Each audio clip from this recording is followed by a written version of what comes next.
And welcome to Morning Chaos. This is giving me big Viking vibes. That's the Winter Park Hotel. It is feeling a little mountainy this morning.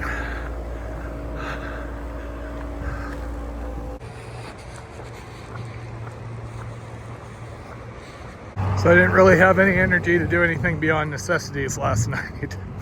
Sat in the tub, iced my feet, and then passed out. I was getting rain and lightning alerts throughout the night on my phone. It does look like kind of more of the same. I'm getting those slightly worrying severe isolated thunderstorm things. Yesterday went okay. Today I am going to be higher. Yesterday I topped out at 11. Today Argentine is 13 or so. So I'll just see. If it's really thundering, I'm gonna have a short day partway up the hill.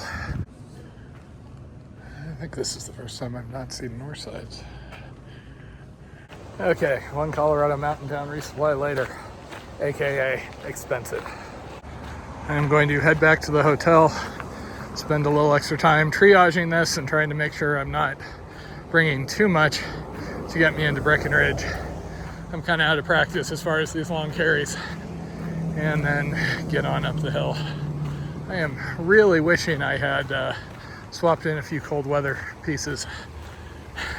They're coming either at Breckenridge or Twin Lakes, but I still don't quite trust how my feet and everything are doing. So combined with the fact that this is going to be higher altitude than I've dealt with, I'm working in a little more buffer.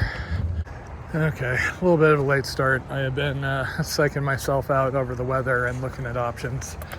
I don't have all the layers with me I would normally have at this point in the hike. Had planned to grab some of them at Twin Lake, and now it looks like the weather's turning on me a bit, but just a couple of days. So I'm basically following the road around to Silver Plume. At that point, I start climbing, and the trail goes over the 13,000 some feet Argentine Pass and then drops down into that canyon. Now, I was there just last year. I remember seeing the overlap on my Gaia from having researched the ADT. So I am familiar with the area. I also know it's going to be slow going, so no big mile days, at least for a few days here. In about 55 miles, I will pop out near Breckenridge. If I'm low on food, I will go into Breckenridge and resupply. If not, I'll try and make it over into Copper, and then from Copper, I jump down to Twin Lakes. I'll probably see my parents somewhere in that period and get my extra layers. I would be feeling a whole heck of a lot better at the moment if I had my puffy and maybe down pants. I left them at behind when I left Colorado Springs because I was concerned about weight and my feet issues and lungs and things like that. So I am kicking myself.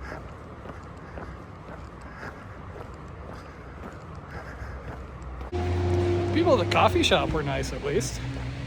The other reason I can claim I'm delaying is it is supposed to clear up at least a little bit later in the day. But you never know up here in the mountains. I did refresh my Colorado far out CDT maps. It does look like there are a couple of comments, so there are CDTers up around here. My feet are doing okay, at least for the moment. I am not a big fan of ice baths, but they do seem to help. Honestly, that was most of why I got the hotel rather than just pushing on out of town. All I wanted a couple of days ago was to be able to walk reasonably, and I seem to have that, so onwards and upwards. Oh, it is pretty up here though. So yesterday I only made about 18 miles and change, and I was pretty done at the end of the day. Biggest part of that was actually the dirt road coming down. Going up, nice steady climb, you know. You're working, but trail goes up, trail goes down. But picking my way down those rocks for hours, that was killing me. So the good news is once I get up there, I am on a little more established trail, at least for a while. There is a section that is on the ridgeline up above, 13,000 feet. I don't know if that's going to be viable or not. It kind of depends what the weather's doing. I tried it last year and then had to do the discretion over valor thing and drop down. Would be nice to get some views in, but gotta deal with what you got. And at the end of that ridge line is George's Point. That is where the Colorado Trail comes back in. If I had gone west instead of east following the ADT route at Waterton.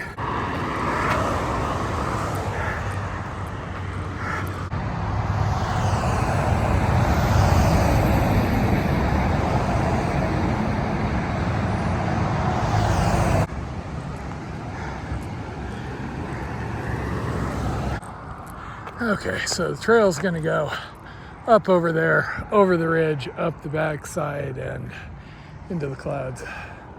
Yeah, that's the sort of place where if I didn't have this guidebook, I wouldn't even know there was a restroom over there.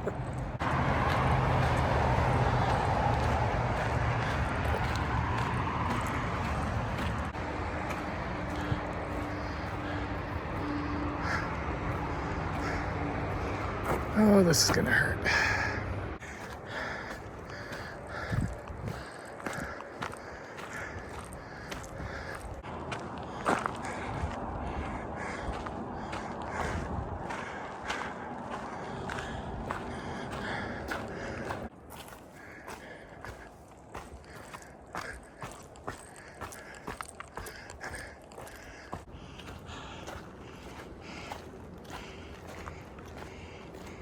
They seem to have done a ton of thinning out up here.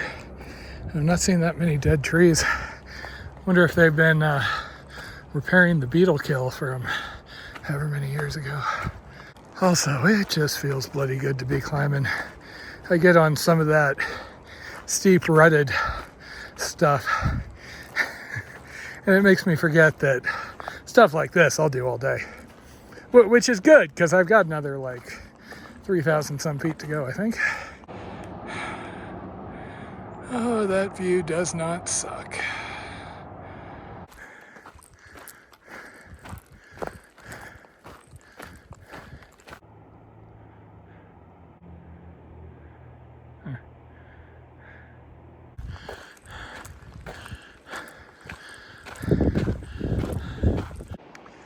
Yeah, a little bit of a dusting up there, not much. Oh, hell. Yeah, I take that back.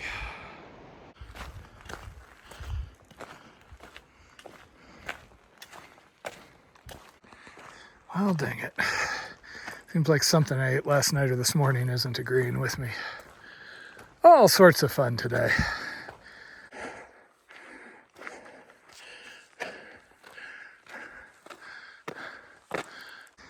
I found some isolated patches of snow still, about 10.4, 10.5. Guessing that's mostly over 14, but we'll see.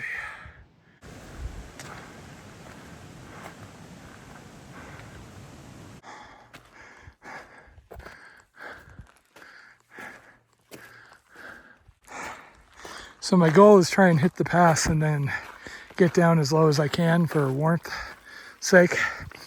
The trail on the other side drops down to 10 something, like 10.7 before it turns the corner and I climb again. But I don't know. Late start with all the weather and I can only go this fast this high.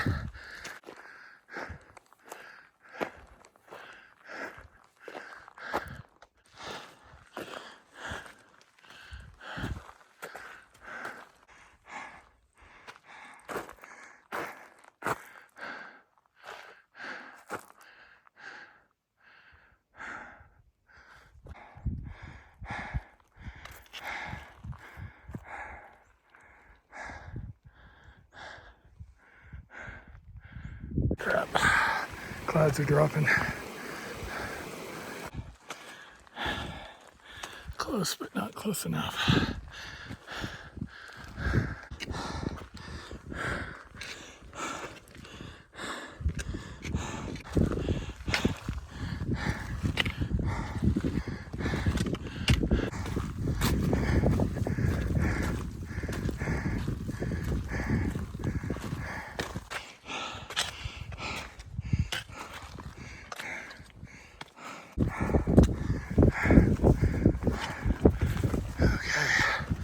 13.2.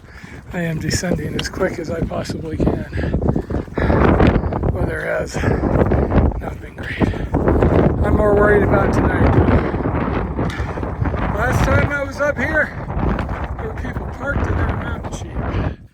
Granted, there might be some 40 feet away.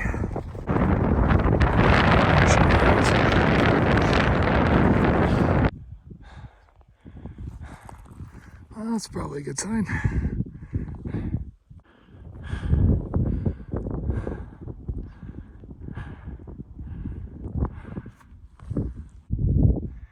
Okay, so Gray's is up there, and there was the traverse over to Edwards and that line down to Argentine Pass. There is an alternate that I was debating if I had time and good weather, but I kind of got neither, which is the spine, which basically stays high and saves you some gain. Instead of dropping all the way down into this valley for water and everything, you just walk the ridge and then pick up the CDT where it climbs back up at Morgan. I've got a slightly different route through here, so that's okay.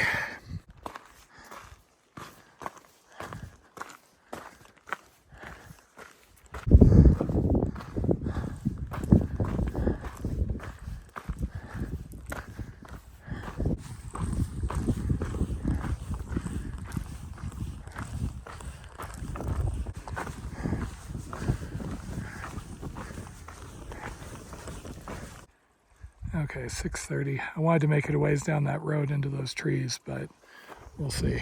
I'm gonna at least fill up for the night here so I can make whatever I need to work. So that's the pass up there. I distinctly remember this bridge last year because of the rocks. Whatever they were doing mining wise. Yeah. Hence filling up water upslope. I passed one person right by the water source. They were already zipped up and didn't say anything, even though they heard me, so don't know what their deal is. This is gonna stay on this Jeep road for a while. I'm probably gonna take one of those sites. I am just a little bit nervous because again, I prefer to have a little bit bigger buffer as far as my warm layers, and I don't have my Torrid with me. So things I can do on that. I do have a little bit of extra water, so I can always make hot water, either putting it in a bottle and putting it in my sleeping bag. That does not work the best with those smart water bottles, but I can also make tea, just drink the hot water, or I could make a fire. Fires, I tend not to use very much. You know, they are kind of iconic when it comes to camping, but a lot of the areas I've been, they've just destroyed the area. I mean, a lot of the bigger forest fires out in the Sierra were caused by somebody who had a campfire and didn't take care of it real well. There are areas that are just spectacularly beautiful, except all the branches are ripped off any of the trees for like a quarter of a mile around. So since I'm at altitude a lot, since when I'm not at altitude, I tend to be trying to stealth camp and not make an impact. I don't do fires. And Jen is weird about smoke smell, so it works out. She puts up with them on occasion, but she would be happier if there were never any campfires out here. This is also a day I wish I had left a little earlier. Granted, there was a storm I was waiting out. Reason being, the more I go down, every 1,000 feet you go up, it gets a few degrees colder. So lower I am, warmer I'll sleep. Plus, I'm now in kind of major altitude. I'm not anticipating a problem, but it never hurts when you're coming into something like this not to stay up at, 12, 13,000 feet. When I was peak bagging every weekend during the summer back in Southern California, I was up at altitude all the time, lived down basically at sea level. And I was normally okay camping at like 11,000. If I went straight up to 12, I was gonna be lying there, feeling my pulse going. I also would generally, early in the season, do some sort of a butt kicker trip to like Golden Bear Lake or something like that. That was just to get me up to altitude. So I would get that kind of initial exposure every season before I was leading student trips, where I had to be able to pull out some extra enthusiasm, etc., in case anything went wrong. Now the official wilderness first aid altitude studies do not bear any of that out, but it always worked for me. Altitude is kind of funny just because a lot of the issues they can't, it's like scuba, they can't study them and intentionally trigger things like high altitude pulmonary edema. It's not considered, ethical. It's funny, every now and then I have some distinct memory of going through a section. I know exactly the audiobook I was listening to when I came through here. Remember, it was warm at the end of the day. The audiobook was Dungeon Crawler Carl.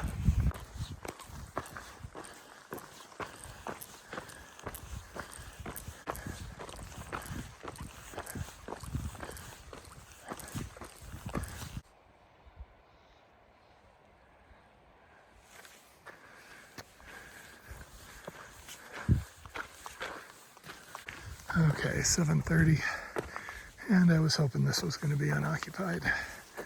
Seemed to be a muck. The further down I go, the more developed they get.